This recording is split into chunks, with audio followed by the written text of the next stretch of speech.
I woke up to a silence that shouldn't have been there. The machines keeping my heart beating were gone, replaced by a clipboard that read, "Charity case." Then I saw my father's text message. 3 words that ended my life as I knew it. "We are done paying." He thought he was cutting off a useless daughter. He didn't know he had just handed me an $850 million empire and the weapon to destroy him. My name is Lauren Kingsley. I am 34 years old, and the first thing I notice is the silence. It is a thick, suffocating silence that does not belong in an intensive care unit. There is no rhythmic beeping of a heart monitor. There is no mechanical hiss of a ventilator pushing oxygen into my lungs. There is only the sound of rain hammering against the reinforced glass of the window, blurring the gray skyline of Port Providence, Maine. My body feels heavy, as if my bones have been replaced with lead pipes, and my throat is dry enough to crack. I try to move my right hand. It trembles, but it obeys. I slide my fingers across the scratchy hospital sheets until they bump against a plastic clipboard hanging at the foot of my bed. My vision is swimming, the room tilting like the deck of a ship in a storm, but I blink until the black letters on the white paper sharpen into focus. Patient name, Jane Doe. Updated to Lauren Kingsley. Billing status, discontinued. Current coverage, Hope Ward Charity Fund. I stare at the words until they burn into my retinas. Charity. I am a Kingsley. My father is Richard Kingsley, the CEO of Heliovector Technologies. We do not do charity. We are the ones who write the tax-deductible checks so other people can survive. We do not lie in beds funded by the goodwill of strangers. The door pushes open with a soft hydraulic sigh. A nurse walks in. She is young, with tired eyes and a name tag that reads, Elena. She stops dead when she sees my eyes open. There is no relief on her face. There is no professional smile. Instead, she looks at me with a profound, terrifying pity. "You're awake," she whispers. "It is not a celebration. It sounds like an apology." "Water," I croak. My voice sounds like grinding stones. She rushes to help me sip from a plastic cup with a bendy straw. The cool liquid hits my stomach and wakes up the rest of my senses. The pain comes next. A dull, throbbing ache in my skull and ribs. "Call my father," I say, the words gaining a fraction more strength. "Richard Kingsley. Tell him I'm awake. Tell him to get the jet." Elena pulls back. She sets the water down on the rolling table and wrings her hands together. She looks at the door, as if hoping someone else will come in and handle this, when no one does. She reaches into the pocket of her scrubs and pulls out a smartphone. My smartphone. The screen is cracked at the corner. "Ms. Kingsley," she says softly. "Your father. He knows." She unlocks the phone. It must have been left unlocked since the accident, or maybe they bypassed it. She navigates to the Messages app and holds it out to me. The timestamp on the last message is from 2 weeks ago. It is from Dad. There are only 3 words. "We're done paying." I stare at the screen. I read it once, twice, 10 times. The gray bubble sits there, glowing with a cruel, casual finality. "I don't understand," I whisper. 2 weeks ago, Mr. Kingsley came to the hospital, Elena explains, her voice tight. He met with the hospital board and the ethics committee. He signed a formal directive stating that the family would no longer finance life support or long-term care for a case with, as he put it, zero return on investment. Zero return on investment. That is how he described his daughter. Not a patient, not a child, a bad asset. "He signed the papers?" I ask. My chest feels tight, but not from the injuries. "He did," she says. "He told the administrators to do whatever they found ethically appropriate, provided it did not involve the Kingsley estate. He cleared out your private suite. He stopped the private specialists. He left." "And Vanessa?" I ask, naming my stepmother. "Ethan?" "My half-brother." Elena shakes her head slowly. "No one has been here, Lauren, for 3 months, not since the first week. 3 months, I have been asleep for a quarter of a year, and in that time, they did not just leave me, they discarded me. They waited until the doctors said the odds were slim, and then they cut the line to save a few $100,000 for a man worth billions. The cost of keeping me alive was less than what he spends on fuel for his yacht in a summer. It wasn't about the money, it was an erasure. Then why am I here? I look around the small, sterile room. Why are the machines off? But I'm still breathing. The Hope Ward Fund, a new voice says. I turn my head. A doctor stands in the doorway, holding a thick file. He looks exhausted but kind. When the funding was cut, we were preparing to transfer you to a state hospice facility, but an anonymous donor contacted the board. They utilized a loophole in our charity charter called the Hope Ward Fund. They argued that you would need a safe harbor more than anyone else. They covered the basic cost to keep you here, off the books. I close my eyes. My family threw me away. A stranger saved me.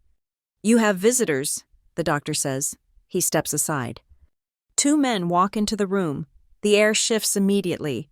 The smell of antiseptic is replaced by the scent of expensive wool, old paper, and ozone. I know them. The first is Samuel Ortiz. He is older now than I remember. His hair fully gray, but he still carries himself with the quiet, unshakable dignity of a man who knows where all the bodies are buried. He was my mother's lawyer. He was the only person who looked me in the eye at her funeral 18 years ago. The second man is younger, Noah Brenner. He has sharp angles and tailored darkness. He is a venture capitalist who circles the tech world like a shark. But right now, looking at me in this hospital bed, his eyes are not dead and black like a shark's. They are wide, they are terrified, and they are relieved. Lauren, Samuel says. His voice is a warm blanket in this cold room. He walks to the side of the bed and places his briefcase on the chair. Thank God. Samuel, I manage to say. Did you send the money? The charity fund? He glances at Noah. Noah does not say a word. He just stands near the window, watching the door as if he expects an army to burst through. We can discuss that later, Samuel says, opening his briefcase. We do not have much time. Richard is in Geneva. Geneva, I repeat. The Global Tech Summit. Yes, in 48 hours. He is scheduled to take the stage. He is going to announce a restructuring of heliovector technologies. As part of that announcement, he is going to release a statement regarding your health. Samuel pulls a document from his bag and holds it up. It is a draft press release. It is with heavy hearts that we announce that Lauren Kingsley has suffered permanent cognitive decline and has been declared legally incapacitated. In her absence, her advisory shares will be retired. Legally incapacitated, I repeat, the anger finally sparking in my gut, hot and bright. He wants to bury me while I'm still breathing. He thinks you are a vegetable, Lauren, Noah says. His voice is low, rougher than I expected. He finally steps away from the window. He thinks you are lying in a state facility somewhere, waiting to die. He doesn't know you're awake, and he definitely doesn't know you're sane. He signed the abandonment order, Samuel says. Cutting to the chase, he pulls out another document. This one looks old. The paper is slightly yellowed at the edges. 2 weeks ago, November 15th, he signed the order to cease financial support for a direct dependent in a critical medical state. I know, I say bitterly. I saw the text. No, Lauren, you don't know. Samuel leans in close. His dark eyes lock onto mine. He didn't just stop paying a bill. By signing that specific document, by formally refusing to sustain your life while you were medically vulnerable, he triggered a clause. A clause? Your mother, Samuel says, the name hanging in the air like a ghost. Margaret, she knew Richard better than anyone. She knew that one day, if you were ever of no use to him, he would cut you loose. She feared he would try to conserve his wealth by discarding you. Samuel unfolds the yellowed document. It is the Cole Kingsley Irrevocable Trust. This is the trust she set up 18 years ago. It holds her original 60% stake in the earliest patents of heliovector, plus the liquid assets she sheltered from the divorce. It is worth approximately $850 million. The number hits me like a physical blow. $850 million. I thought I thought Richard controlled that until I was 40. I stammer. That's what he always told me, that he was the trustee. He was, Samuel says, unless. He points to a paragraph in the middle of page 42. In the event that the primary trustee, Richard Kingsley, voluntarily ceases financial protection for the beneficiary, Lauren Kingsley, during a period of documented medical incapacity, thereby demonstrating a forfeiture of familial duty, the trust shall immediately and irrevocably dissolve its guardianship. Samuel looks up at me. A small, dangerous smile touches his lips. The moment he signed that paper to save a few $1,000s a month, he violated the primary condition of his guardianship. He didn't just walk away from a daughter he considered useless. He accidentally triggered the transfer. Noah steps forward, his hands resting on the foot of my bed. The money isn't his anymore, Lauren. The voting rights aren't his anymore. As of the moment that ink dried 2 weeks ago, you are the majority shareholder of Heliovector Technologies. I stare at the ceiling. I think of the 3 words on my phone. We're done paying. He thought he was ending a burden. He thought he was closing a ledger. He doesn't know, I ask. No, Samuel says. The bank notified me immediately as the secondary executor. But Richard? He thinks he just saved himself the cost of a private room. He has no idea he just handed you the crown. I look at my hands. They are pale. They are weak. I have not walked in 3 months. I have no shoes. I have a hospital gown and a cracked phone. But inside my chest, the cold, hollow feeling is being replaced by something else. It is a burning, engine-humming heat. My mother played a game of chess with him from the grave, and she waited 18 years for him to make the fatal mistake.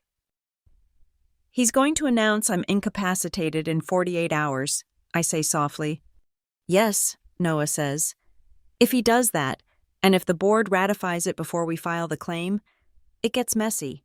He can challenge your mental state. He can tie this up in court for 10 years. I push myself up. The pain screams in my ribs, but I ignore it. I swing my legs over the side of the bed. The room spins, but I dig my fingers into the mattress until it stops. Then we don't let him speak, I say. Samuel watches me, his eyes gleaming with pride. What are your instructions, Ms. Kingsley? I look at the phone one last time. I look at the message from the man who raised me, the man who used my code to build his fortune, the man who left me to die in silence. Get me out of here, I say. Get me a computer, and don't tell a soul I'm awake. The silence of the hospital room fades, replaced by the memory of a different kind of noise.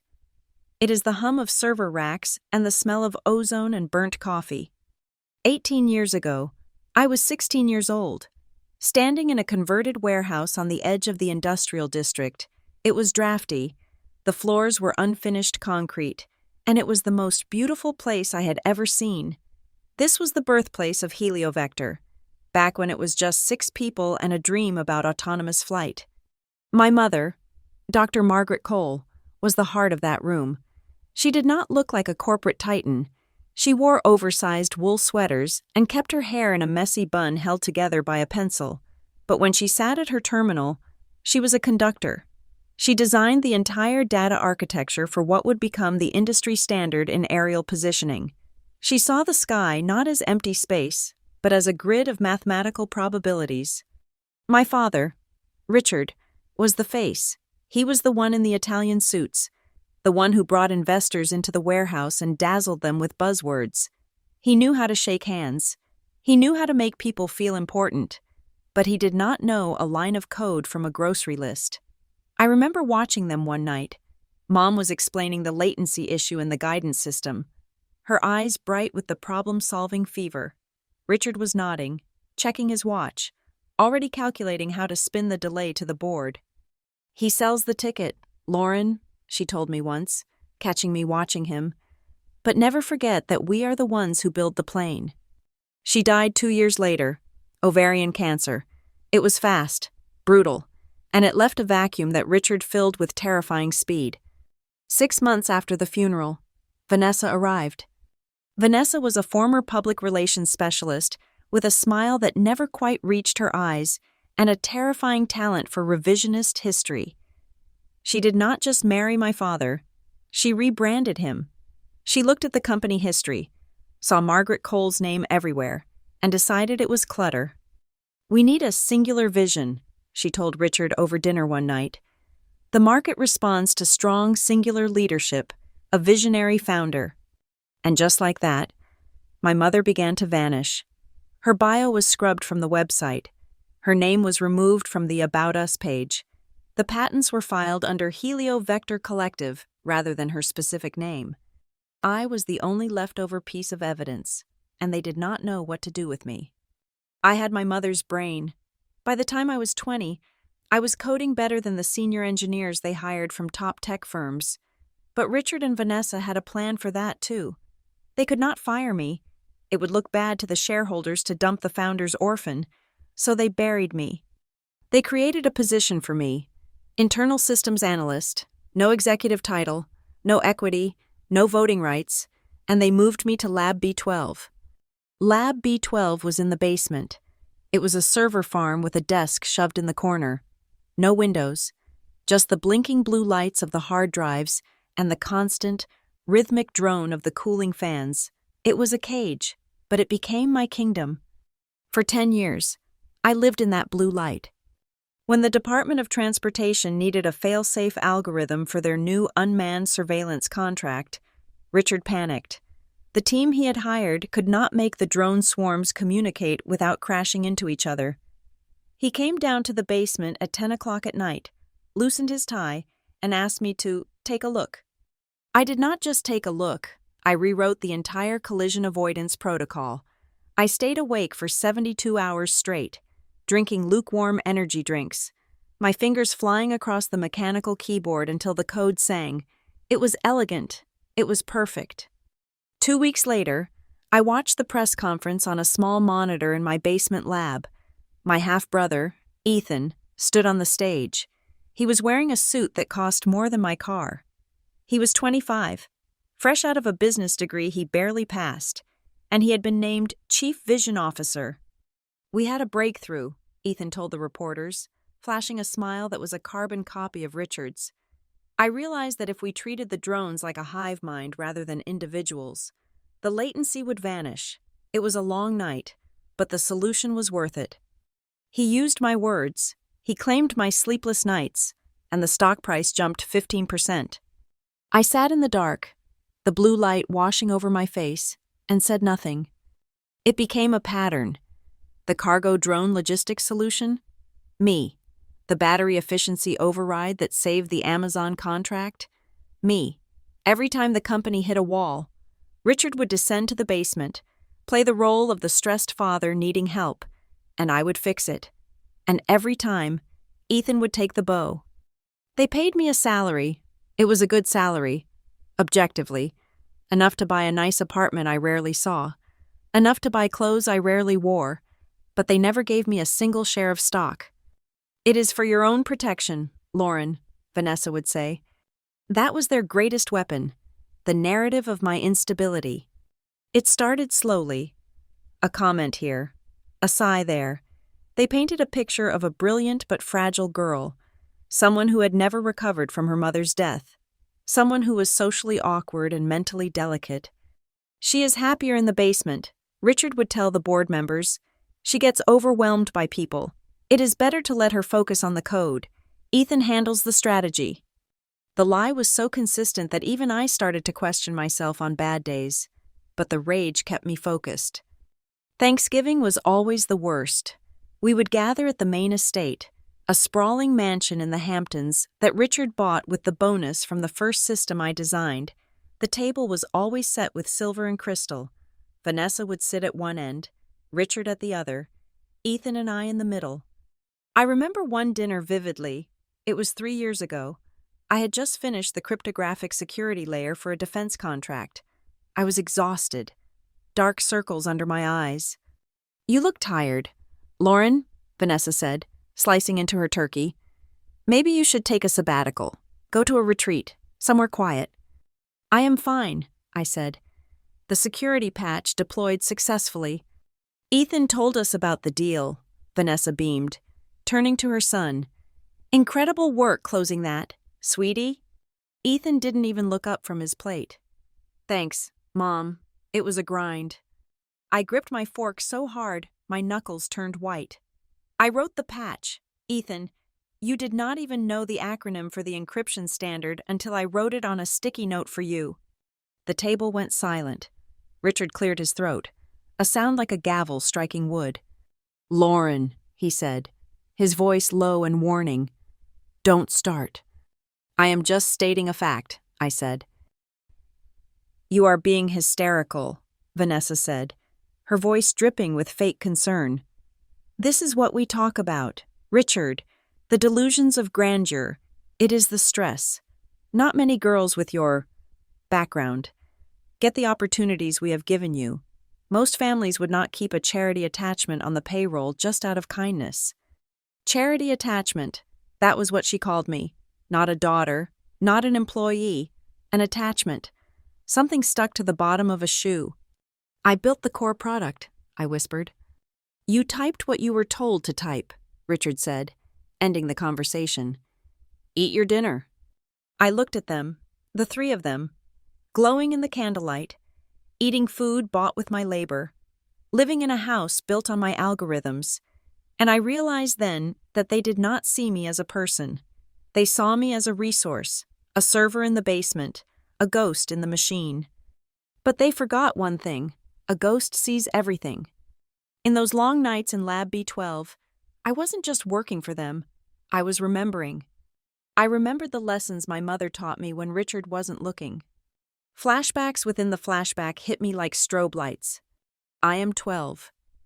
Margaret is driving me to school. Code is law. Lauren, in this world, the person who writes the rules wins. But never let a man who cannot build a shelf control the house you built. I am 14. We are meeting a man in a diner 2 towns over. It is Samuel Ortiz. He is younger than, intense. They are speaking in low tones about irrevocable trusts and blind clauses. I am eating pancakes, not understanding that they are planning my safety net. "He will try to take it all, Margaret," Samuel said. "If you die, he will rewrite the books." "I know," my mother said. She looked at me, syrup on my chin. "That is why we are going to build a trapdoor, one he will never see until he falls through it." And then, the final memory, the hospital room, 18 years ago, the smell of antiseptic and dying flowers. My mother was so small in the bed, her skin was like parchment. Richard had gone to get coffee, unable to handle the reality of death. It was just us. She reached under her pillow. Her hand was shaking. She pressed something into my palm. It was a small USB drive. It was heavy, encased in silver metal. It was warm from her body heat. "Lauren," she whispered. Her voice was a dry rattle. "Listen to me." "I'm here. Mama?" "Richard, he is going to try to erase me. And when he is done with me, he will try to erase you." "No, he's Dad," I cried. "He is a businessman," she said, her eyes fierce and lucid for one last moment. "And we are inventory. Keep this key.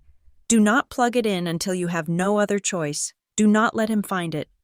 She squeezed my hand, her grip surprisingly strong. "If one day you have to fight them," she said, "don't just protect yourself, protect the truth." I stood in that basement lab for 10 years, touching that USB key in my pocket every single day. I wrote their code. I fixed their bugs. I let them call me unstable. I let them steal my name. But I never forgot the look in her eyes. And I never forgot that while they owned the company name, I owned the logic that made it breathe. They thought they had buried me in the dark. They didn't realize that in the dark is where the code is written. And now, waking up in this hospital bed with 3 words on my phone, I know the time has finally come to plug it in. Samuel Ortiz did not waste time with pleasantries. He treated the hospital tray table like a boardroom desk, snapping open the latches of his briefcase with a sound that echoed like a gunshot in the small room. He pulled out a thick binder bound in navy blue leather, the edges of the pages gilded in silver that had dulled over time. "Lauren, look at this," he said. his voice dropping to the low, precise register he used for closing arguments. He spread the document out, pinning the corners down with his hands. The title was embossed on the cover, The Cole Kingsley Irrevocable Trust. I tried to sit up straighter, wincing as my atrophied muscles protested. I know about the trust. Samuel, Dad controls it. He has power of attorney until I'm 40. He reminds me every birthday. He controls the standard operational clauses, Samuel corrected, flipping rapidly through the pages. He has the right to manage the dividends and vote the shares by proxy, provided, and this is the crucial part, provided he acts as a faithful guardian of the beneficiary. He stopped at page 42. The text was dense, a wall of legal jargon that would make most people's eyes glaze over. But I was a coder. I was used to parsing complex syntax to find the hidden logic. "Read this," Samuel commanded, pointing to a subsection labeled Clause 7C, the abandonment trigger. I squinted at the text. In the event that the acting trustee voluntarily terminates financial provision for the preservation of the beneficiary's life during a period of defined medical incapacity, effectively declaring the beneficiary a liability, the fiduciary bond is instantly severed. I looked up, my heart hammering against my ribs. Defined medical incapacity, that means the coma. Exactly, Samuel said. Your mother was specific. She didn't just say, if he stops paying. She defined it as abandoning you when you could not speak for yourself. When you were helpless. He reached into a manila folder and pulled out a photocopy of a hospital form. It was the one Richard had signed 2 weeks ago. I recognized his signature immediately. The flamboyant, sweeping loops of the R and K that he used for autographing annual reports. This is the withdrawal of financial support form, Samuel said, placing it right next to the trust document. By signing this, Richard formally declared that the Kingsley estate would no longer cover the costs required to keep you alive. He categorized your care as, and I quote from his attached memo, an unnecessary drain on resources for a non-recoverable asset. He called me a non-recoverable asset, I whispered, the words tasting like ash. He did, Noah said from the corner of the room. He had been silent until now, watching me process the information. And in doing so, he walked right into the bear trap Margaret set 18 years ago. Samuel tapped the trust document again. The moment the hospital time-stamped Richard's signature on this refusal form, Clause 7C executed, it is distinct from a will. It is an automated legal trigger. As of 14 days ago, the trust dissolved Richard's guardianship. So the money is mine? I asked. Everything, Samuel said. The liquid assets, the bonds, the real estate portfolio, $850 million. Lauren, it transferred to your name the second he tried to kill you to save a buck. I stared at the number, $850 million. It was an abstract amount, a number so large it felt fake. But Samuel wasn't finished. But the money is the least of it, Samuel said, his eyes gleaming. The trust holds your mother's original 60% stake in Heliovector. For the last decade, Richard has been voting those shares by proxy. He has been acting as the king because he held your crown. And now? Now, Samuel said, the proxy is void. You are the majority shareholder. You own the company. You can fire the board. You can fire the CEO. The room spun. I wasn't just a discarded daughter anymore. I was the boss. I owned the chair Richard sat in. I owned the stage Ethan stood on. Wait, I said, a sudden cold realization hitting me. If I own the company, why does Richard still have access to the systems? Why hasn't the transfer been flagged? Noah stepped forward. He reached into his jacket pocket and pulled out a small, metallic object. It looked like a heavy, silver credit card with a USB connector retracting into the side. Because ownership is legal, but control is technical. Noah said, your mother knew Richard could fight a legal battle for years. She knew he could bribe judges and delay court proceedings. So she gave you a shortcut. He placed the device in my hand. It was cold and heavy. What is this? I asked, running my thumb over the engraved initials M.C. That is the executive root access key, Noah said. Margaret wrote it into the company's foundational charter that the holder of the majority trust must possess the physical master key to the heliovector mainframe. It has never been used because Richard never had it. He has been using a delegated admin access all these years. I looked at the device. She told me about a key on her deathbed. She gave me a USB drive. That was the encryption handshake, Noah explained. This is the hardware token. You need both. Without this token, the USB drive is just data. With it, you have God mode. God mode, I repeated. You can access every server, Noah said, his voice intensifying.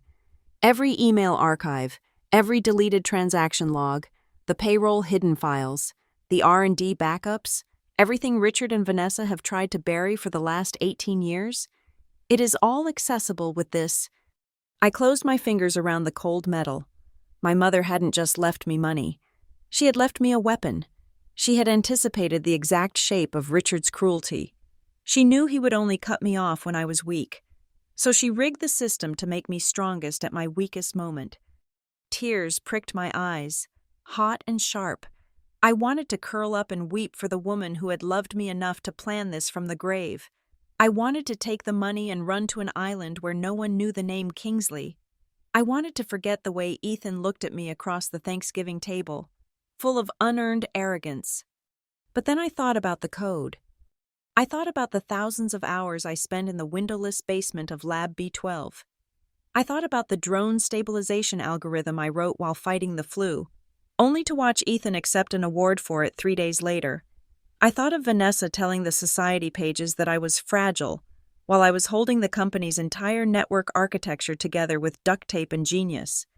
They hadn't just stolen my money. They had stolen my mind. They had stolen my work. We have a problem, though, Samuel said, breaking my trance. We have the weapon, but we are running out of time to use it. The summit, I said. Richard is smart, Samuel warned. He knows that abandonment looks bad. He knows there might be legal repercussions. Even if he doesn't know about the trust clause specifically, he is covering his bases. Samuel pulled out a final document. It was a draft petition to the Supreme Court of Maine. Petition for declaration of permanent incapacitation. He is filing this tomorrow morning, Samuel said gravely. He is bringing 3 doctors, paid off, presumably, to testify that your coma has resulted in permanent vegetative state or severe cognitive degradation. If the court grants this order, he becomes your permanent legal guardian again. It would override the trust transfer. He would regain control of the voting rights before you even get to swipe that key. He wants to legally delete me, I said. He wants to make me a non-person. If he gets that order signed, Noah added, he can legally confine you to a facility of his choosing. He can take your phone. He can ban visitors. He can put you in a hole where you will never speak to a lawyer again. The fear flared up, cold and paralyzing, but it was quickly consumed by the fire in my belly. They had taken everything from me. My childhood, my credit, my father's love. Now they wanted to take my voice. I looked at Samuel. What do we do? We have to move fast, Samuel said. We need to secure your status as the majority shareholder before the judge bangs that gavel. We need to call an emergency board meeting, but we cannot do it through the usual channels. Richard controls the corporate secretary. We don't need the corporate secretary, I said, my voice gaining strength. I looked at the silver key in my hand. We have the network. Noah smiled, a sharp, dangerous expression. Exactly. We don't ask for a meeting. We command one. I am not going back to that basement, I said, gripping the sheets. And I am not signing any severance package. I am going to take back every single line of code they stole. It is going to be a war, Lauren, Samuel said softly. If we do this, there is no going back. You will be destroying your family. I looked at the empty spot on the wall where a family photo should have been. I thought of the silence in the room before they walked in. I thought of the charity case clipboard. My family died 18 years ago. Samuel, I said, these people are just the thieves living in her house. I looked at Noah. Get me a laptop, a secure one, and get me out of this bed. If Richard wants to tell the world I am a vegetable, I think I should be there to correct him. We can move you to a safe location, Noah said. A hotel suite. I have a security team on standby. Good, I said, because tomorrow, we are not just looking at the books, we are going to rewrite them. I squeezed the silver token until the metal bit into my palm. The trap was set. The trigger was pulled. Now, all I had to do was walk into the light and let the guillotine fall. The phone on the bedside table vibrated. A harsh buzz against the plastic surface. It was my old number, the one supposedly disconnected. Noah had reactivated it an hour ago, rerouting the signal through a secure server. The caller ID flashed a single word, Father. Ready? Samuel whispered.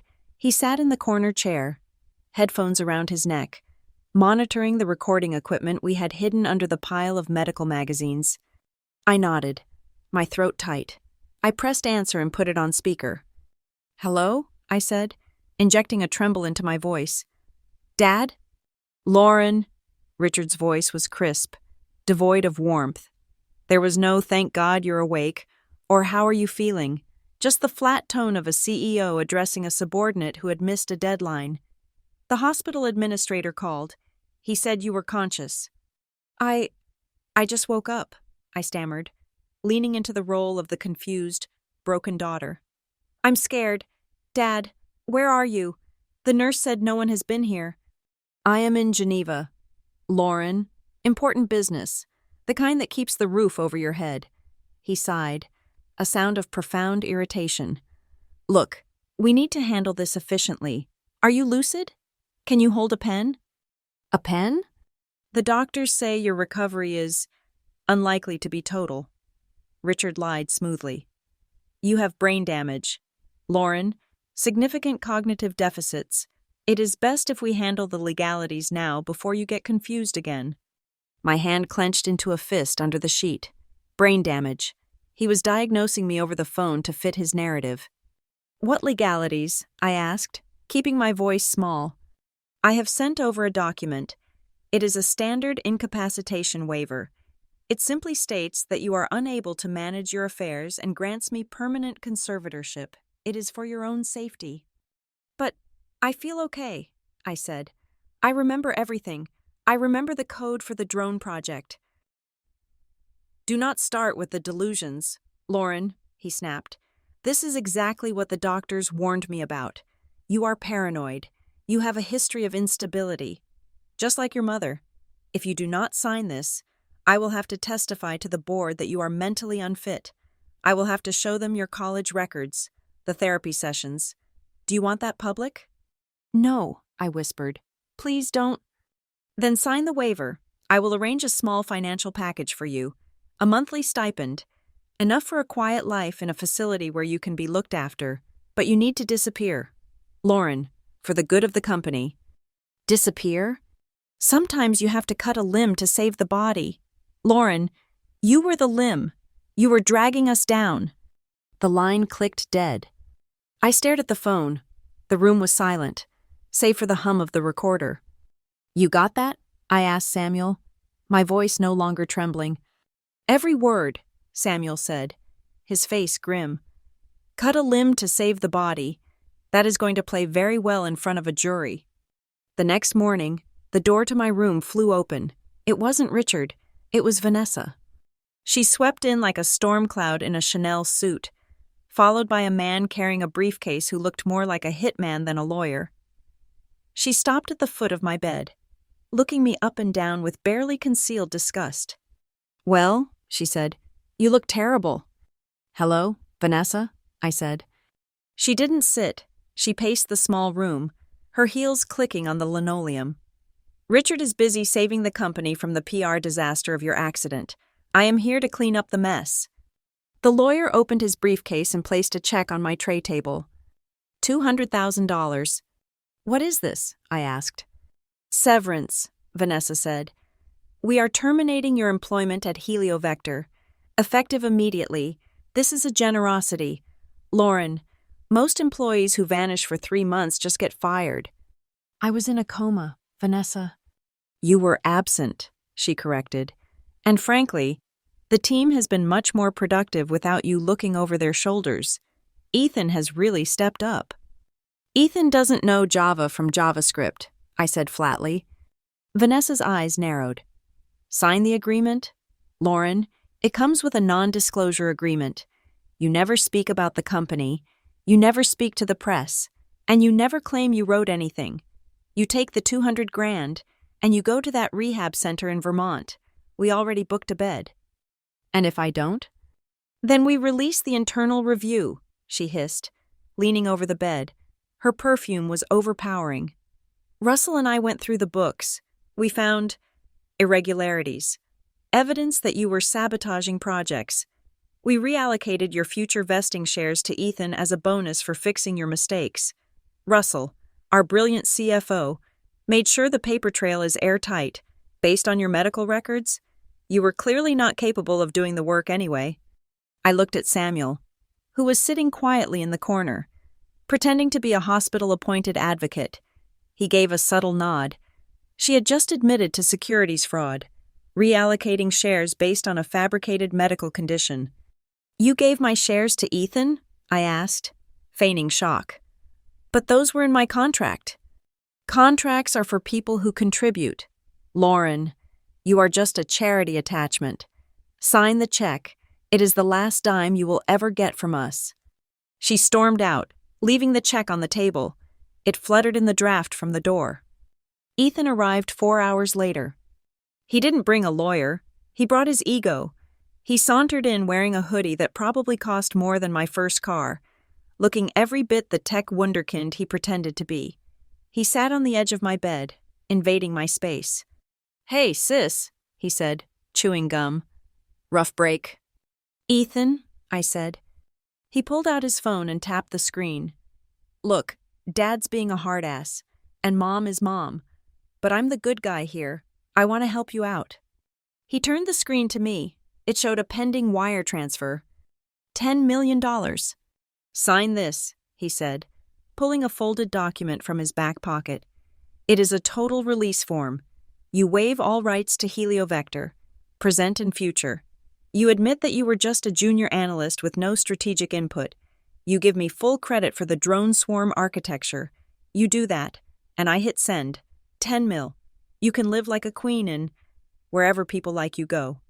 I looked at the document. It was a confession of incompetence. He wanted me to sign away my legacy for cash. The drone swarm architecture, I said slowly. You mean the distributed mesh network using the PAX4 protocol? Yeah, whatever. The mesh thing. Ethan waved his hand dismissively. The point is, it is my name on the patent now. We just need you to not make it weird. Ethan, I said, locking eyes with him, the PAX4 protocol has a fatal latency flaw if the nodes exceed 50 units. How did you patch the buffer overflow in the tertiary stack? He blinked. The gum stopped moving in his mouth. The what? The buffer overflow, I pressed. In the tertiary stack, did you use a recursive loop or a static heap allocation? Because if you used a recursive loop, the drones will fall out of the sky in high wind. He stared at me, his mouth slightly open. Panic flickered behind his eyes. He looked at his lawyer, a different one than Vanessa's, who looked equally confused. We had the team handle the details. Ethan stammered. I'm the vision officer. Lauren, I don't code the grunt work. You don't know, I said, letting a smile touch my lips. You have no idea how the product works. You are selling a system you can't even switch on. Ethan's face turned red. He stood up abruptly, shoving the phone back in his pocket. Nobody cares about the tech details. You freak, he shouted. Nobody is going to believe you anyway. We have been building a file on you since you were in college. The nervous breakdowns, the stress leave. We made all that up so that when this day came, you would look like a lunatic. No one listens to the crazy girl in the basement. The room went deadly silent.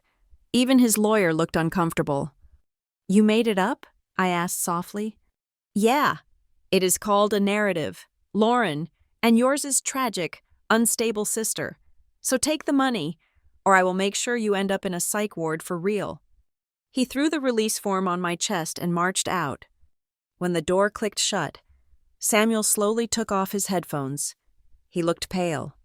"He admitted it," Samuel said. "He admitted to a conspiracy to defame you and falsify medical records to defraud a shareholder." "And Vanessa admitted to theft of stock," Noah added from the bathroom doorway, where he had been listening. "And Richard admitted to abandonment." I picked up the check Vanessa had left, $200,000. Then I looked at the spot where Ethan had offered $10 million. They were so cheap. They thought they could buy 18 years of my life and my mother's legacy for the price of a rounding error in their quarterly report. I reached for the recorder. I rewound it to the beginning of the first call.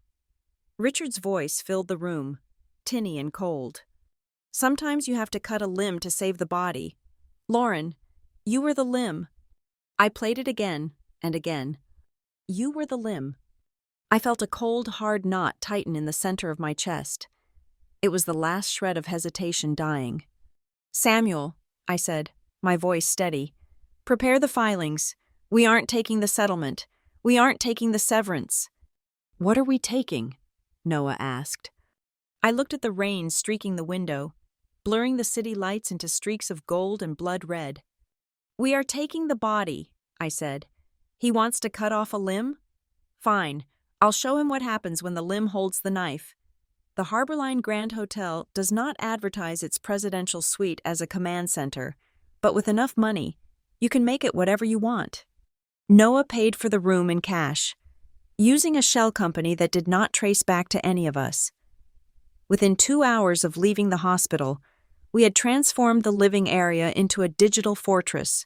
The silk curtains were drawn tight against the main twilight. The Louis XIV coffee table was covered in server racks, cooling fans, and a tangle of fiber-optic cables that snaked across the Persian rug like black veins. I sat in the center of it all, an ergonomic chair replacing the hospital bed. My ribs still ached, and my head throbbed with a dull, persistent rhythm. But for the first time in 3 months, my hands were on a keyboard. The feeling was electric. It was like breathing pure oxygen after suffocating underwater. "We are secure," Noah said, checking a monitor by the minibar. "VPN is encrypted. Signal is bounced through 3 different continents. If they try to trace us, they will end up looking at a server farm in Reykjavik." Samuel stood by the window, looking out through a crack in the curtains.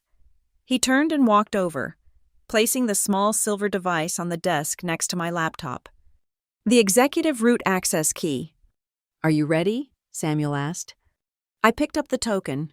It was cold, heavy, and scarred with scratches from 18 years of waiting. My mother had carried this. She had built this. "I have been ready since I was 16, I said. I plugged the token into the port. I expected a login screen. I expected a password prompt. I did not expect the screen to flicker and go black.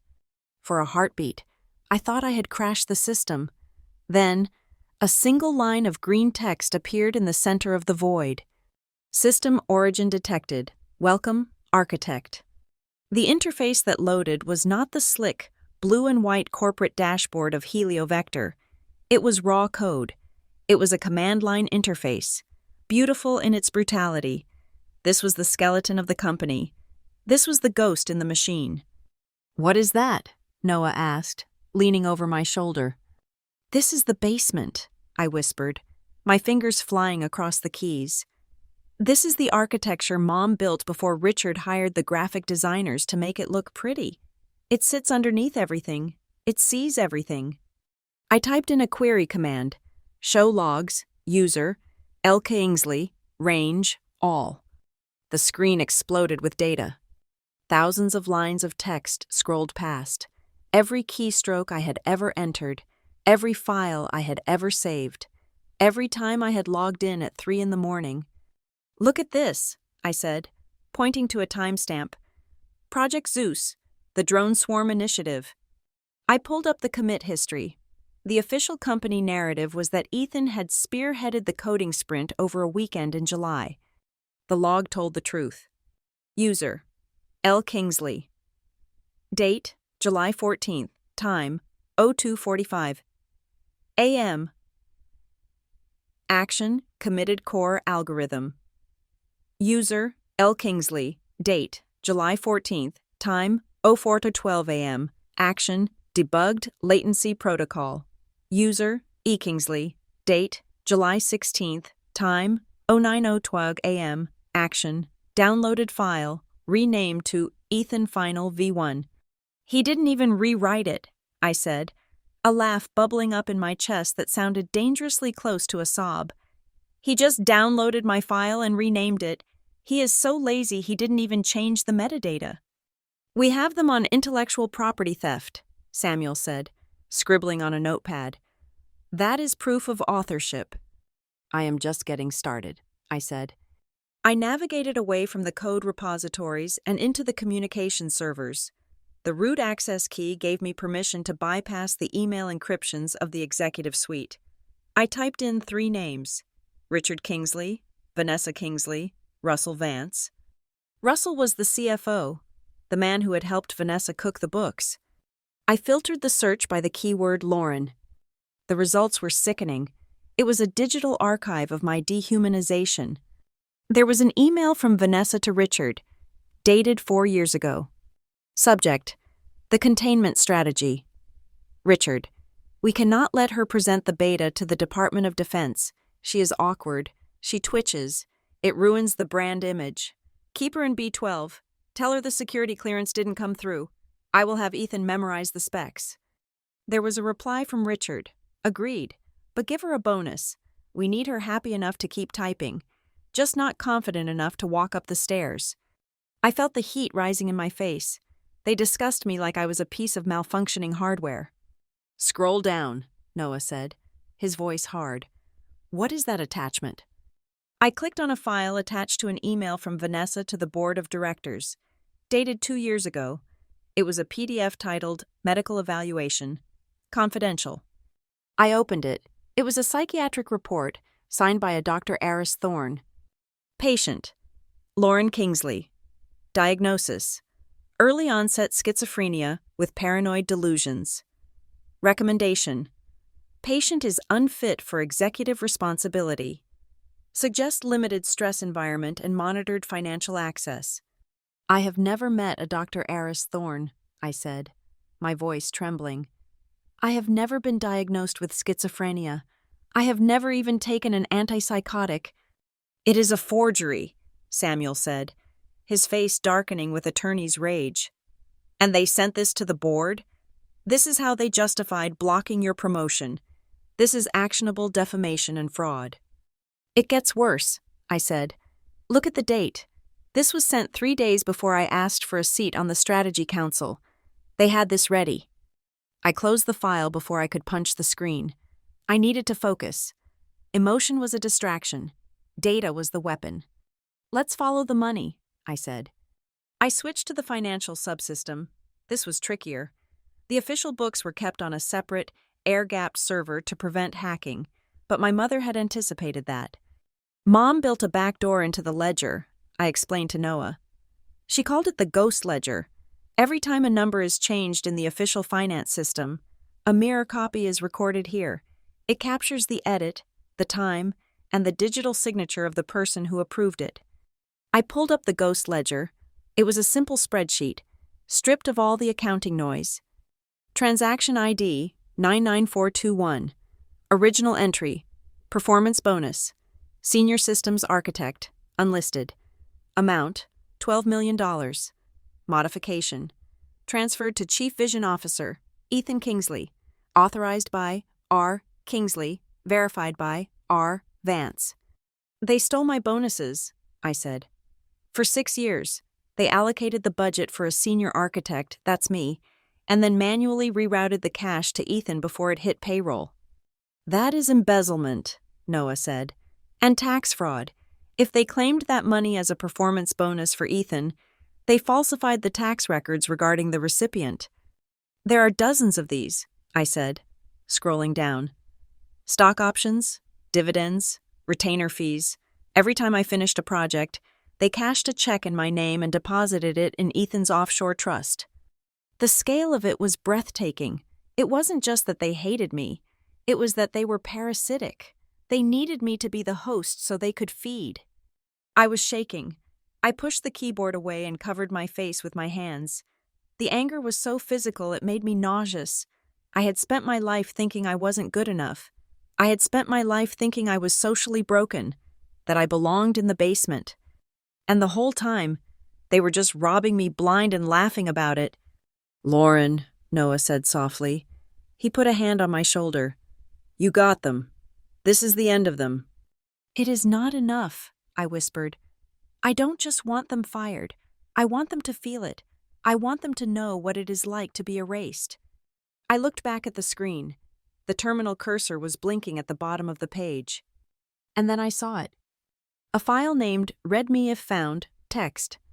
It was located in the root directory, hidden behind a permission wall that only the physical token could unlock. The creation date was 18 years ago, the day before my mother died. "Open it," Samuel said. I typed the command. The text appeared, white against the black void. "My dearest Lauren, if you are reading this, it means the worst has happened. It means Richard has finally shown you who he really is. I am sorry I could not be there to protect you from the heartbreak. I built this company on code, but code is fragile. People can delete it. People can rewrite it. That is why I built the Ghost Ledger. Because the truth is, the only thing that cannot be deleted forever. They will try to make you feel small. They will try to make you feel crazy. Do not believe them. You are the architect. You have always been the architect. The money and the trust is yours. The company is yours. But the choice of what to do with it is the hardest part. If you are reading this, you survived. Now make it count. Love, Mom." I stared at the screen until the words blurred into streaks of light. A single tear escaped and tracked down my cheek, but I didn't wipe it away. "You survived," I repeated softly. I looked at the Ghost Ledger. I looked at the forged medical reports. I looked at the stolen code. Richard thought he was dealing with a damaged girl. He thought he was dealing with a charity case who would take a settlement and vanish. He had no idea he was dealing with the architect. I turned to Samuel and Noah. The shaking had stopped. My hands were steady. "Print it all," I said. "Print the emails, print the logs, print the ledger, and make 3 copies. "What is the plan?" Samuel asked. I looked at the calendar on the wall. "Tomorrow is the Global Autonomous Systems Summit," I said. "Richard is going to be on stage in front of 2,000 investors and the international press. He is going to announce that I am a vegetable." A cold, hard smile formed on my face. "I think it is time for the vegetable to introduce herself." The war room in the Harbor Line Grand was no longer just a place of anger. It had become a tribunal. Noah had spent the last 6 hours setting up a series of encrypted video uplinks. He bypassed the standard corporate conferencing tools, which Richard monitored, and instead used a peer-to-peer network that was virtually untraceable. We were not broadcasting to the world yet. We were broadcasting to the jury. "We have 3 minutes until the first call," Noah said, adjusting the webcam so it only showed my face against a neutral background, hiding the servers and the chaos of the hotel suite. "This is Marcus Thorne. He sits on the Risk Management Committee. He has always hated Ethan's spending habits." I took a deep breath. I was about to peel back the curtain for the people who had unwittingly funded my abuse. The screen flickered, and a gray-haired man appeared. He looked startled to see me. "Ms. Kingsley?" Thorne asked, adjusting his glasses. "We were told. The report said you were in a vegetative state." "The report was an exaggeration, Marcus," I said, keeping my voice steady. "I am very much awake, and I have something to show you." I did not waste time with emotional pleas. I shared my screen. On the left side, I displayed the presentation slides Ethan had given the board last quarter regarding the Titan VI navigation system. It was flashy, full of buzzwords and stock photos. On the right, I pulled up the raw code repository from the night the system was actually built. "Look at the metadata." "Marcus," I said, highlighting the timestamp. "I don't read code." Lauren, he grumbled. You don't have to, I said. Just look at the author ID. His eyes narrowed as he leaned in. On Ethan's slide, the author was listed as E. Kingsley, Strategic Vision Team, but on the actual system file, the one that made the navigation work, the immutable server log showed the truth. Created by L. Kingsley, duration, 14 hours, terminal, lab B12. Ethan presented this on a Tuesday morning, I explained.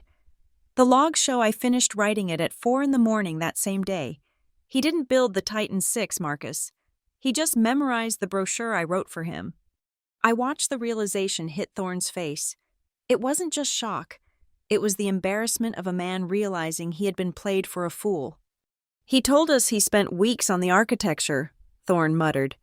He asked for a $2 million bonus for the overtime. He was at a ski resort in Aspen that week, I said coldly. I have his credit card receipts to prove it. I was in the basement. We did this 5 times. 5 different board members. 5 different revelations. With each call, the narrative Richard had built, the story of the unstable, useless daughter and the prodigy son, began to fracture. These were people who cared about the bottom line, and I was showing them that their visionary leader was nothing more than a glorified plagiarist. Then came the call with Evelyn Hart. Evelyn was the chair of the audit committee. She was a woman of few words, known for her terrifying attention to detail. When her face appeared on the screen, she did not look surprised. She looked vindicated. I knew it, she said before I could even speak. The numbers never added up. Ethan's technical expenses were too low. You cannot build a proprietary AI on a budget that small unless you are using slave labor. I was the slave labor, Evelyn, I said. She looked at me, her expression softening for the first time in the 10 years I had known her. Then, she did something unexpected. She looked down at her desk and typed something. Check your secure Dropbox, Lauren, she said. A file appeared on my laptop. It was a PDF of minutes from a closed-door executive session. The date stopped my heart. It was from June, 2 months before my accident. Read the agenda item on page 3, Evelyn said. I scrolled down. Item 4, Risk Mitigation regarding L. Kingsley, CEO. Richard Kingsley proposes preemptive filing for incapacitation due to deteriorating mental stability. Legal team to draft necessary medical affidavits in advance of potential public episodes. I froze. He was planning it, I whispered. Before the accident, before the coma. He knew you were asking for a seat on the board, Evelyn said. He knew he couldn't keep you in the basement forever, so he was preparing to lock you away legally. The accident just gave him a convenient excuse to execute a plan he had already drawn up. It wasn't just opportunism, it was a conspiracy. My father hadn't just taken advantage of a tragedy, he had been waiting for one. Thank you, Evelyn, I said, my voice thick. Burn him down, Lauren, she said. If you don't, I will. The screen went black. I sat back, the weight of the betrayal pressing down on me. But before I could spiral, there was a knock at the hotel suite door. Noah drew a pistol from his jacket. I hadn't even known he was carrying one, and moved to the peephole. He checked the camera feed. It's Samuel, Noah said, lowering the weapon. And he brought a friend. Samuel walked in, looking damp from the rain.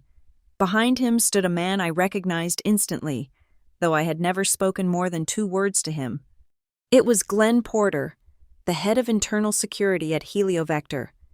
Glenn was a big man, built like a linebacker, with a face that usually gave away nothing. He was the one who swiped my badge every morning. He was the one who monitored the cameras. Ms. Kingsley, Glenn said. He held his cap in his hands, looking uncomfortable in the luxury suite. Glenn, I said, standing up. Are you here to arrest me? No, ma'am, he said. I am here because my wife, Sarah, works in R&D. She came home crying 3 years ago when the drone project launched. She said, Glenn, that idiot Ethan doesn't know a servo from a sandwich. Lauren fixed the code. I saw her notes on the server. Glenn reached into his heavy coat pocket. He didn't pull out a weapon. He pulled out a small black notebook. The cover was worn, the corners dog-eared. "Richard pays me to watch the building," Glenn said, placing the notebook on the table. "He thinks I just watch the doors, but I watch the people." I picked up the book. I opened it. It was a handwritten log. January 12th, 03:45 a.m., Lauren K. leaves via south exit. Looks exhausted. January 13th, 04:10 a.m., Lauren K. leaves via south exit. January 14th, 09 a.m., press release announces breakthrough. Ethan K. arrives at 10:00 a.m. Page after page, year after year. Glenn had documented every single late night. He had matched every one of my marathon coding sessions with the subsequent company announcements crediting Ethan. "Why?" I asked, looking up at him. "Why did you keep this?" "Because I have a daughter," Glenn said simply. "And if someone treated her the way that man treated you, used her up and threw her away." He trailed off, his jaw tightening.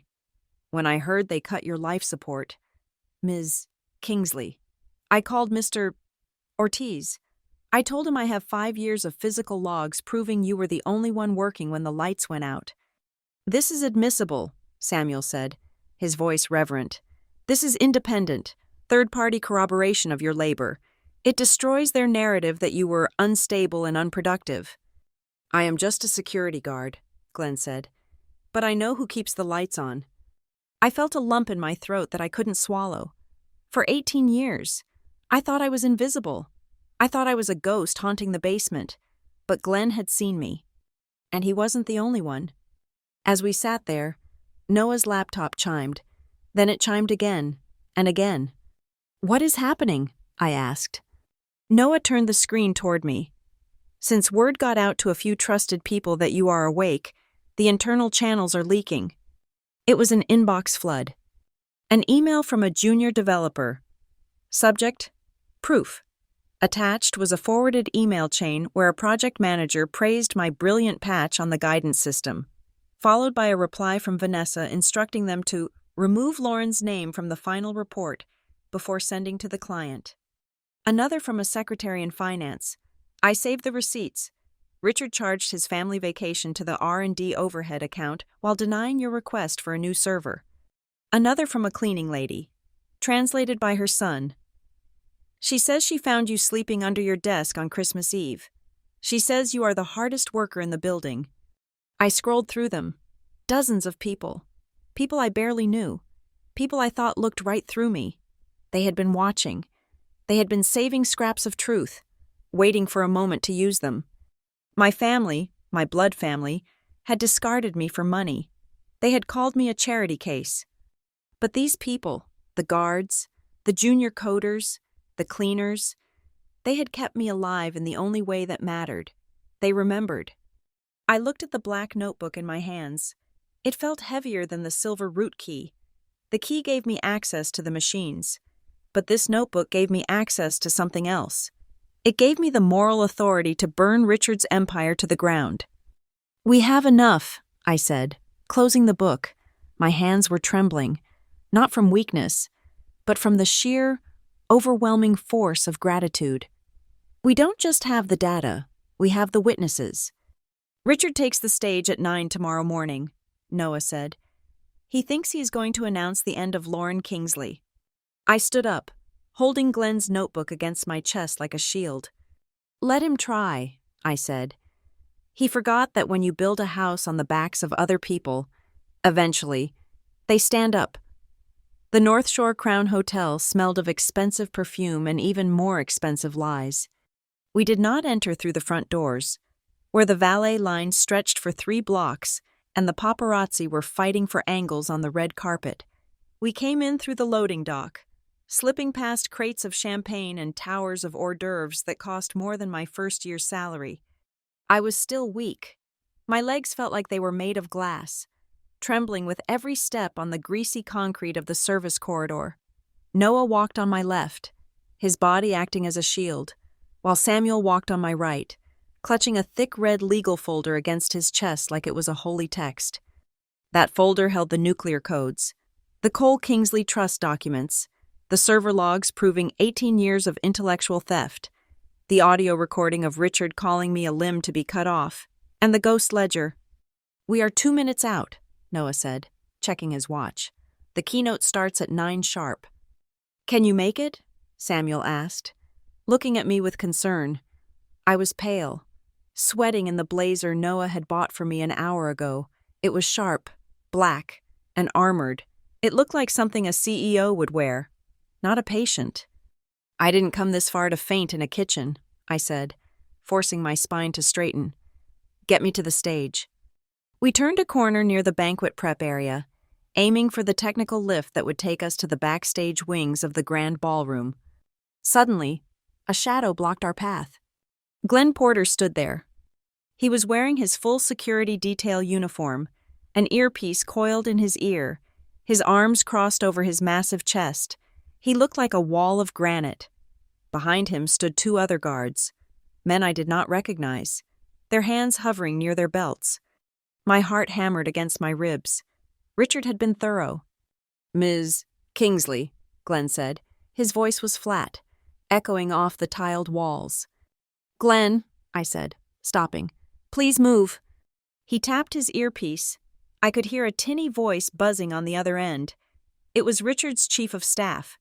I could make out the frantic instructions. "The father says she is unstable. He says she has a history of violent outbursts. If you see her, remove her. Do not let her near the press." "The orders just came down," Glenn said, his eyes locked on mine. "Strict instructions. Anyone attempting to disrupt the summit is to be detained and escorted off the premises, especially family members with undocumented medical clearance."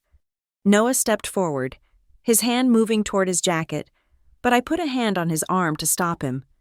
"Glenn," I said, my voice quiet but fierce, "you gave me the notebook. You know what they did." Glenn looked at the 2 guards behind him. They were tense, waiting for his signal to grab us. "Richard Kingsley says you are crazy," Glenn said slowly. "He says you don't know where you are." "I know exactly where I am," I said. "I am standing in the service hallway of the hotel where my father is about to commit securities fraud in front of the entire world, and I am the only one who can stop him." Glenn stared at me for a long second. The buzzing in his earpiece grew louder, demanding a status report. Then, Glenn reached up and pulled the earpiece out of his ear. He let it dangle against his collar. "Boys," Glenn said to the guards behind him, "take a coffee break." The guards looked confused. "Boss, the order said—" "I said take a break," Glenn barked. "I will handle the intruder." The guards hesitated, then nodded and walked away toward the kitchen. Glenn stepped aside. He didn't just clear the path. He opened the door to the technical elevator and held it for me. "He forgot that we have eyes, Ms. Kingsley," Glenn whispered as I passed him. "Go give them hell." "Thank you," I said. "I will make sure the stage security stands down when you walk out," Glenn added. "Just make sure you don't miss." The elevator ride up was agonizingly slow. When the doors opened, the noise hit us first. It was the low, thrumming roar of 2,000 people talking at once. We were in the wings, hidden behind layers of heavy black velvet curtains. Cables snaked across the floor like vipers. To my left, a bank of monitors showed the feed from the main stage and the front row. I froze. There they were. Richard sat in the center of the front row, looking devastatingly handsome in a bespoke tuxedo. He was laughing at something a Saudi investor was saying, looking for all the world like a man without a care. Vanessa sat next to him, wearing diamonds that probably cost more than the hospital wing I had woken up in. She was glowing, playing the role of the supportive wife perfectly. And Ethan? Ethan was standing near the edge of the stage, holding his phone up, taking a selfie with a group of tech journalists. He was grinning, throwing up a peace sign. "Look at them," Noah whispered, disgust dripping from his voice. "They are at a funeral for your life, and they are treating it like a coronation."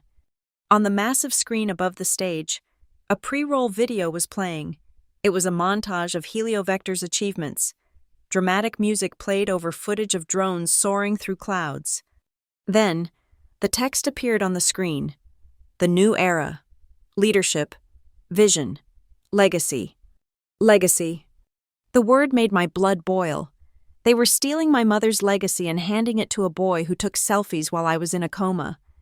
"We have 90 seconds, Samuel said, checking the run sheet taped to the wall. The intro video ends. The MC does a 30-second warm-up, and then Richard walks out. I reached into my pocket and pulled out the token, the executive root access key.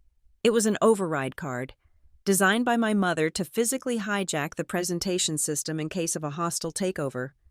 I looked at the master control console just 10 feet away. A technician was sitting there, bored, tapping on his phone. "If you don't go out there right when his name is called," Samuel whispered, leaning close to my ear, "his narrative becomes the truth. By tomorrow morning, the papers will print that you are incapacitated. The courts will see the news reports and grant his petition. You will be erased. Lauren." I watched Richard on the monitor. He checked his watch. He smoothed his tie. He looked so confident. He thought he had won. He thought I was locked in a room somewhere, crying, or drugged, or dead. I looked at the scars on my hands from years of typing until my fingers bled. I looked at the red folder Samuel was holding. "I am not going to be erased," I said. I walked over to the technician. He looked up, startled. "Excuse me," I said. "I need you to step away from the console." "Who are you?" he snapped. "You can't be back here." Noah stepped up behind him, not touching him, but looming with enough menace that the kid scrambled out of the chair. I sat down. I saw the HDMI input running the main screen. I saw the audio feed. I looked at the slot on the side of the console. It was a universal port, exactly like the one in the server room. 40 seconds, the stage manager hissed into his headset, ignoring me. "Give me the folder," I told Samuel. He handed it to me. I placed it on the console. "When I walk out there," I told Noah, "plug the key in, override his slide deck, broadcast the ghost ledger." "You got it," Noah said, his hand hovering over the port. The video on the giant screen faded to black. The music swelled to a crescendo. The lights in the auditorium dimmed, and a single spotlight hit the center of the stage. The master of ceremonies walked out. "Ladies and gentlemen," his voice boomed, amplified by $1 million sound system. "We are standing on the precipice of tomorrow, and to guide us there, please welcome the man whose singular vision has made the impossible possible." I stood at the edge of the curtain. My heart was pounding so hard I thought it would crack my ribs. I was terrified. I was shaking. But then I remembered the 3 words, "We are done paying." I remembered the empty room. I remembered the silence. "Please welcome," the MC shouted, "the CEO of Heliovector, Richard Kingsley." The crowd erupted. Thunderous applause. Richard stood up, buttoning his jacket, waving to the crowd. He began to walk up the stairs to the stage. I took a breath, and I stepped out of the shadows. "Ladies and gentlemen," the master of ceremonies bellowed, his voice vibrating through the floorboards beneath my feet. "Please welcome the man who needs no introduction, the visionary mind behind the new era of autonomous flight, Richard Kingsley." The sound that followed was physical. 2,000 people rose to their feet in a wave of expensive fabric and thunderous applause. It was a worship service, and my father was the god they had come to tithe. I watched from the shadows of the wings as Richard jogged up the stairs, a picture of vibrant, middle-aged vitality. He waved, flashed that winning smile that had graced the cover of Forbes 3 times, and stepped to the podium. He basked in it.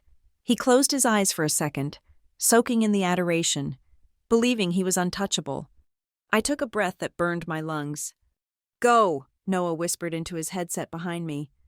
I walked out. I did not run. I did not storm. I simply walked out of the darkness and into the blinding white wash of the stage lights. My heels clicked against the polished floor, a sharp staccato rhythm that cut through the applause like a knife. I stopped 10 feet away from Richard. The reaction started in the front row. A woman in a red dress gasped, her hand flying to her mouth. Then the man next to her stopped clapping. The silence spread like a contagion. rippling backward from the VIP section to the cheap seats in the balcony. Within 10 seconds, the cavernous ballroom went from a roar to a dead, suffocating quiet. Richard opened his eyes. He turned to his left, expecting perhaps a stagehand with water. When he saw me, the color drained from his face so fast it looked like the blood had simply evaporated. His mouth opened, but no sound came out.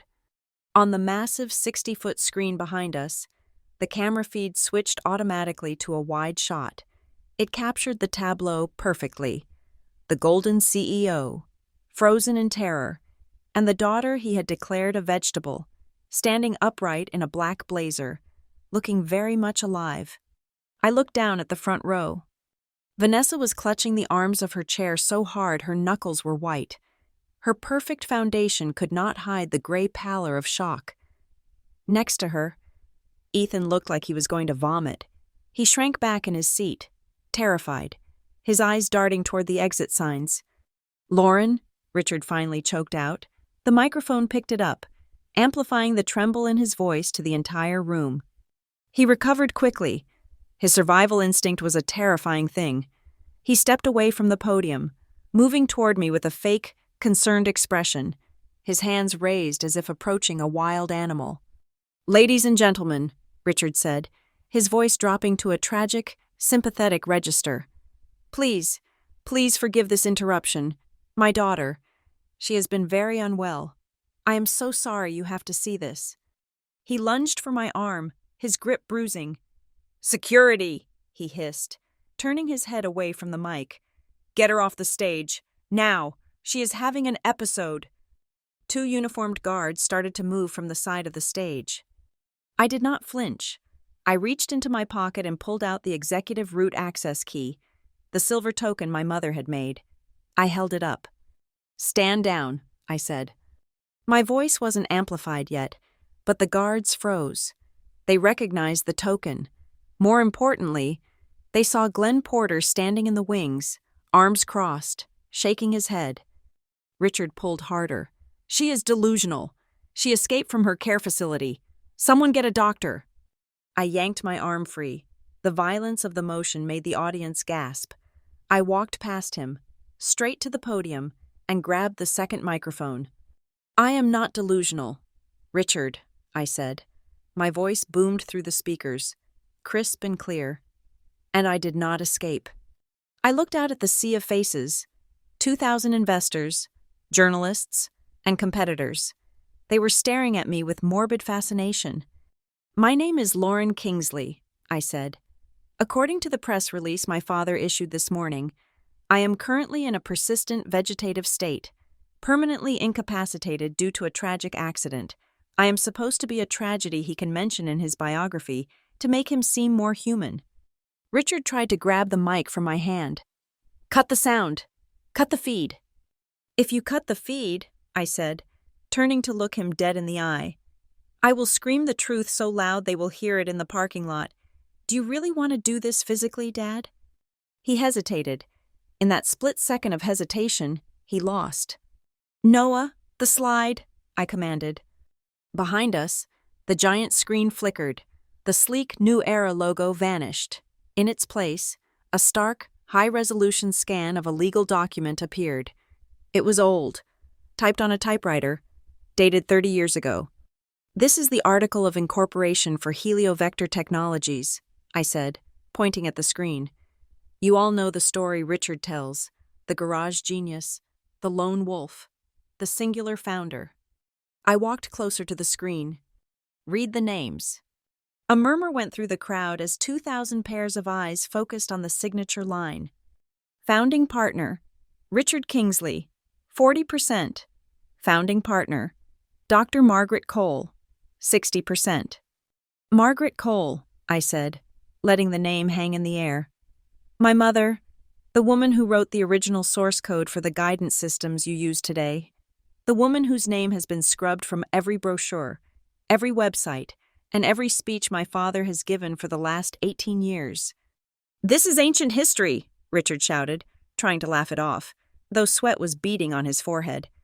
"My late wife was a partner on paper, yes, but She wasn't just a partner on paper, I cut him off. She was the majority shareholder, and she was the architect. You were the salesman. Noah, next slide.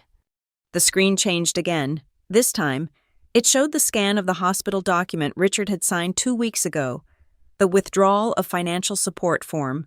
Next to it, Samuel had projected the specific page of the trust document with the abandonment clause highlighted in bright yellow. 2 weeks ago, I said, my voice dropping to a lower, more dangerous pitch. I was lying in a hospital bed in Port Providence. I was in a coma. I could not speak. I could not open my eyes. I looked at Vanessa in the front row. She looked away. My father came to the hospital, I continued. He didn't come to hold my hand. He didn't come to pray for my recovery. He came to save money. He signed this order, declaring that the Kingsley family would no longer pay for the machines keeping me alive. A gasp went through the room, a genuine, horrified sound. To these people, money was nothing, but abandoning a child? That was a sin even Wall Street couldn't stomach. He told the doctors I was a non-recoverable asset, I said. He left me to the charity of strangers. He thought that by cutting off the money, he was just trimming a budget line. I turned to Richard. He was shaking now. He knew what was coming.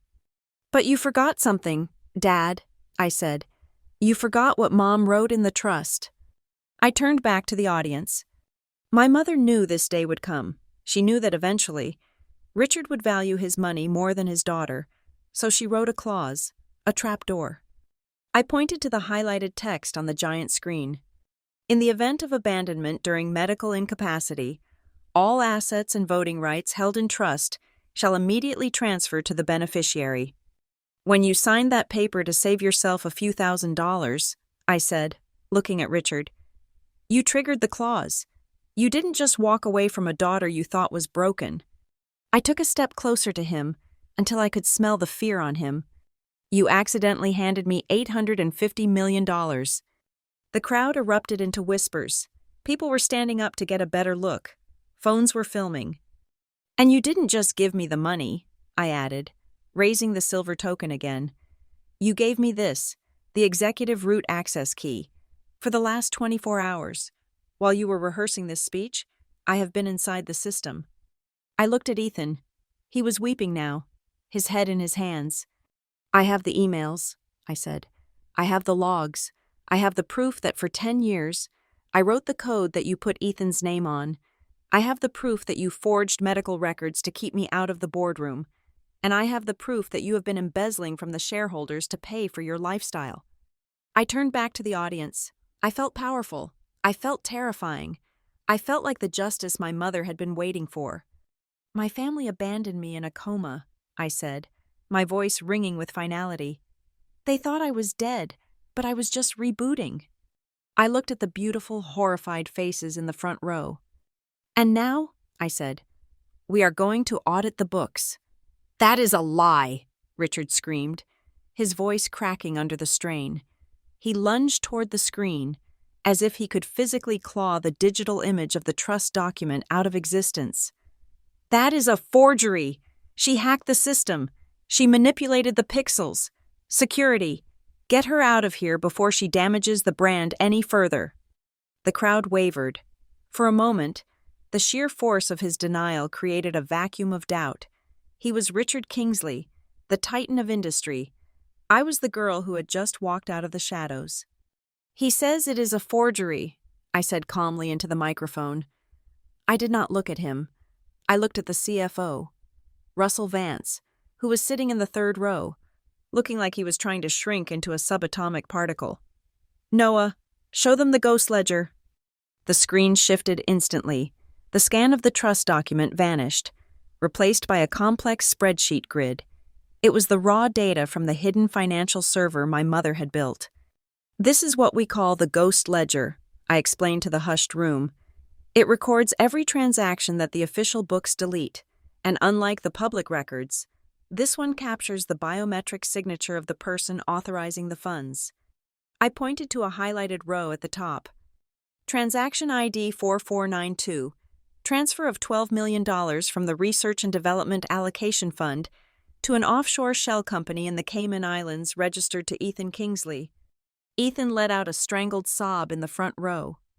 And here, I said, pointing to the column on the right, the authorizing signature. A digital reproduction of Richard's signature appeared, alongside a cryptographic hash code that verified its authenticity. Below it was the counter-signature of Russell Vance. "Russell!" I called out. He jumped in his seat. "Is that your digital key? Because according to the server logs, that key was used from your terminal on the 14th of August. That was the same day the company announced a wage freeze for the junior engineers." Russell didn't answer. He simply put his head between his knees, hyperventilating. The silence in the room was absolute. The investors in the audience were not looking at me anymore. They were looking at their phones, frantically checking the stock price, which I assumed was currently in freefall. "It is out of context," Richard yelled, grabbing the podium. "You don't understand corporate finance. Lauren, you are sick. You need help." "I don't need help, Dad," I said.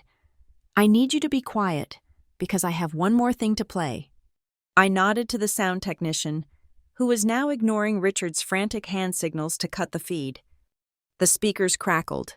Then, Richard's voice filled the room. It wasn't the polished baritone he used for speeches. It was the cold, flat, transactional voice he used on the phone. "Sometimes you have to cut a limb to save the body.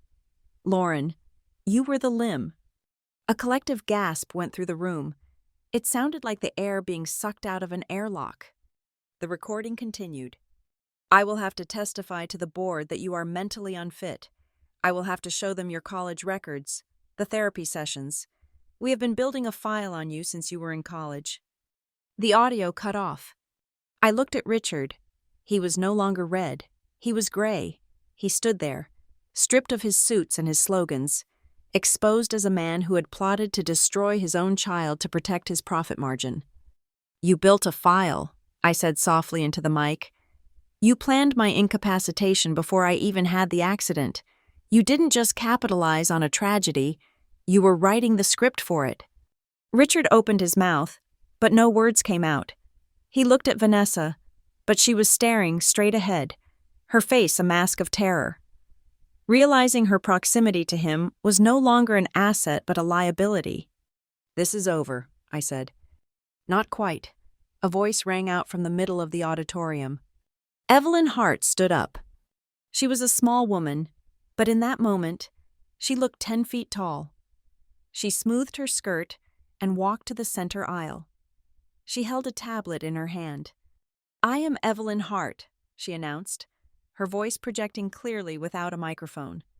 "Chair of the Audit Committee." She turned to face the board members who were sitting in the reserved rows near the front. "Last night, I received a full data dump from Ms. Kingsley," Evelyn said. "I have spent the last 12 hours verifying the cryptographic signatures on the ghost ledger. I have also verified the authenticity of the trust documents."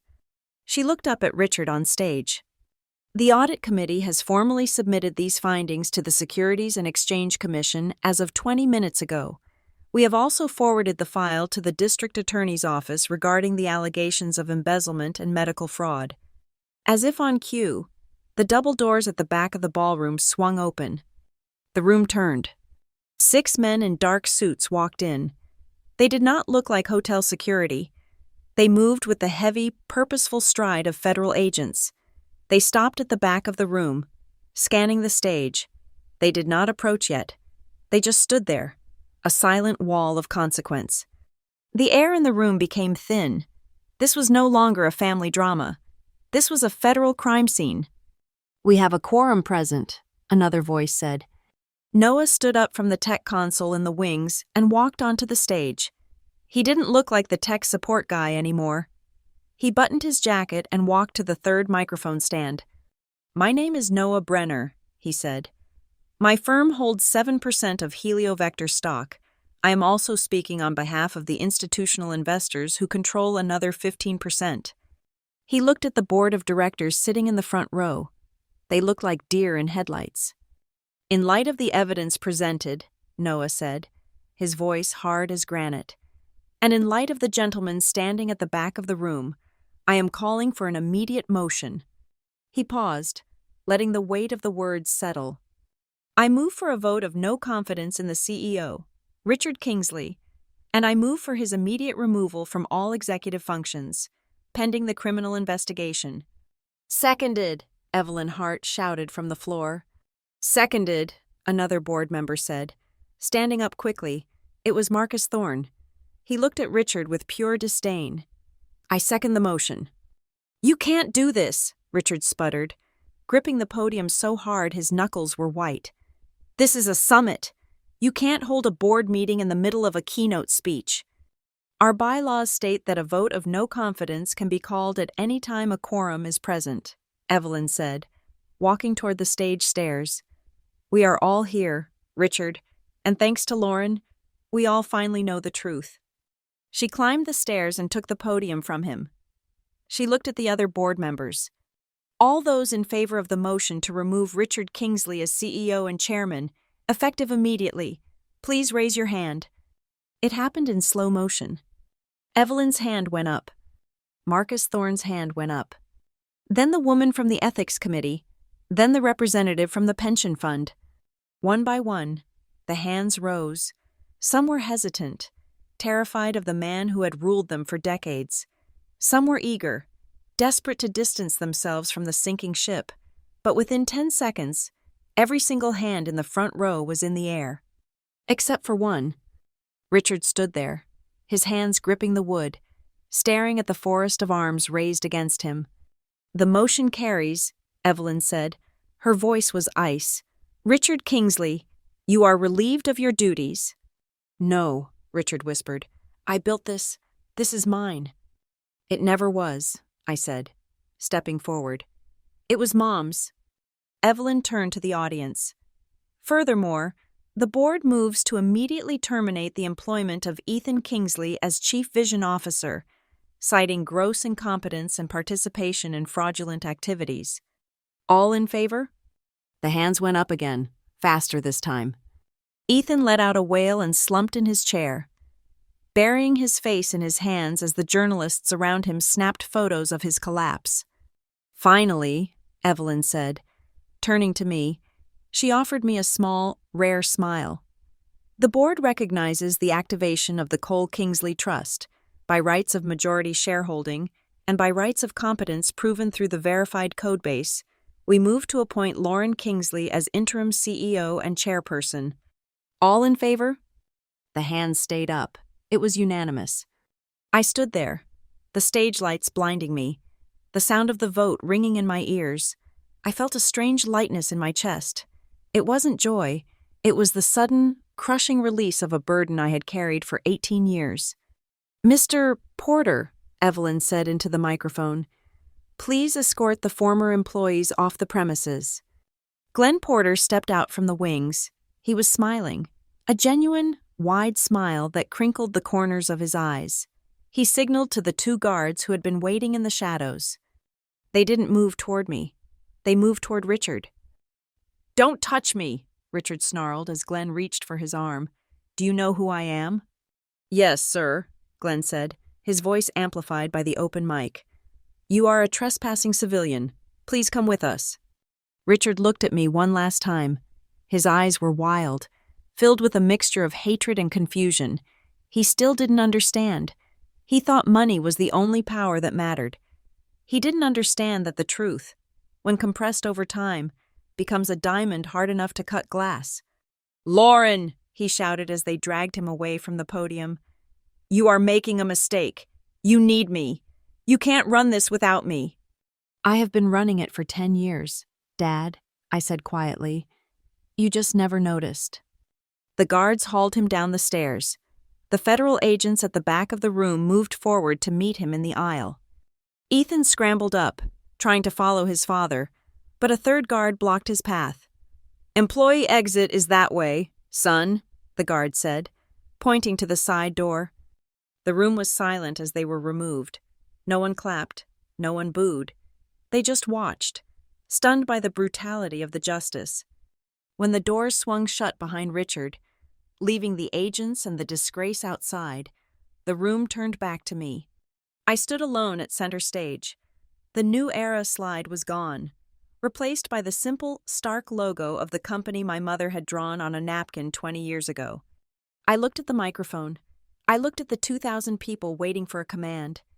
I took a deep breath. "My name is Lauren Kingsley," I said, "and we have a lot of work to do." The adrenaline that had carried me onto the stage finally began to recede, leaving behind a cold, sharp clarity. The applause had faded. The security teams had cleared the ballroom. Richard was gone, escorted out the back door by federal agents who did not care about his stock portfolio. Now, I sat in a private conference room adjacent to the main hall. The room was soundproofed, lined with mahogany, and smelled of lemon polish and fear. I sat at the head of the table. For 20 years, this chair had remained empty during board meetings. It was a symbolic seat, officially reserved for the founding partner, but everyone knew it was a ghost chair. It was my mother's seat. Richard had never sat in it, perhaps out of superstition, or perhaps because deep down, he knew he was not big enough to fill it. I placed my hands on the leather armrests. They felt warm. The surviving members of the board sat around me. Samuel stood to my right, his red legal folder open.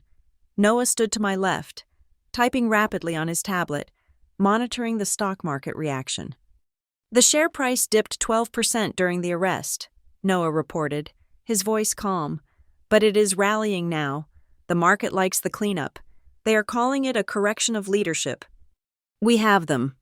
Lauren," Samuel said. He looked energized, a hunter who had finally cornered the wolf. "The federal agents have Richard in custody for questioning regarding the embezzlement. The SEC is freezing his personal assets as we speak. Vanessa is currently screaming at a lawyer in the lobby, but her prenuptial agreement is tied to the morality clause of the company. She walks away with nothing." Samuel slid a piece of paper across the table toward me. "These are your options," he said. "We can file civil suits against Richard, Vanessa, and Ethan personally. We can go for maximum damages. We can strip them of every house, every car, and every offshore account. We can bury them in litigation until they are begging for food stamps."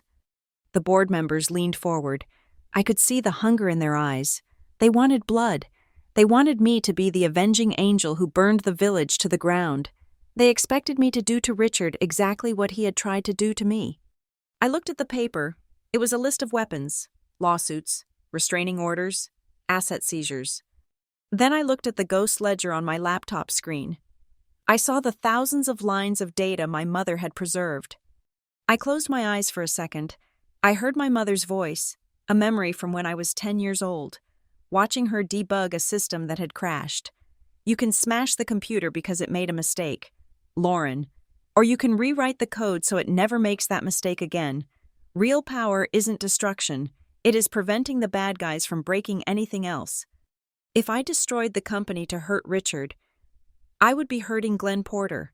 I would be hurting the cleaning lady who found me asleep under my desk. I would be hurting the thousands of engineers who just wanted to build something that could fly." I opened my eyes. "No," I said. The room went silent. Samuel looked confused. "No, Lauren, they tried to kill you, metaphorically and literally."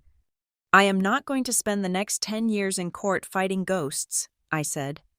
"And I am not going to let Richard Kingsley dictate my future any more than he dictated my past. If we focus on destroying him, we are still playing his game." I stood up. "We are not going to liquidate the company," I announced. "We are going to redesign it." "What about Ethan?" Marcus Thorne asked, finding his voice. "The boy is a liability.